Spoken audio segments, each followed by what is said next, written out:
آج جس زمین پر ظلم کی انتہا ہو چکی ہے، جہاں ماؤں کی گودیں اجڑ رہی ہیں، جہاں معصوم بچے خون میں نہا رہے ہیں، وہ کوئی عام زمین نہیں، وہ ہے فلسطین، اللہ کی برکتوں والی زمین۔ یہی مسجد اقصی فلسطین میں واقع ہے۔ یہی وہ جگہ ہے جہاں سے نبی صلی اللہ علیہ وسلم نے معراج کا سفر کیا۔ یہی وہ زمین ہے جہاں سینکڑوں انبیاء نے قدم رکھے۔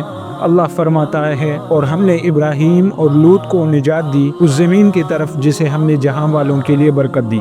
رسول اکرم صلی اللہ علیہ وسلم نے فرمایا، صرف 3 مساجد کی طرف کیا جائے، مسجد حرام، مسجد نبوی اور مسجد اقصی، اور فرمایا مسجد اقصی میں ایک نماز کا ثواب 500 نمازوں کے برابر ہے۔ میرے بھائیوں، یہ زمین محض ایک جگہ نہیں، یہ ایمان کی علامت ہے، یہ صبر، قربانی اور حق پر ثابت قدم رہنے کی نشانی ہے۔ آج ظالم طاقتیں مسجد اقصی پر قبضہ کیے بیٹھی ہیں، لیکن قرآن ہمیں یاد دلاتا ہے، وَلَا تَحْسَبَنَّ اللَّهَ غَافِلًا عَمَّا يَعْمَلُ الظَّالِمُونَ، اور یہ ہرگز نہ سمجھو کہ اللہ ظالموں کے کاموں سے بے خبر ہے۔ ایک دن آئے گا جب اذان کی آواز پھر سے مسجد اقصی کی فضا میں گونجے گی، جب فلسطین کے بچے پھر سے مسکرائیں گے، اور جب یہ زمین پھر سے آزاد ہوگی۔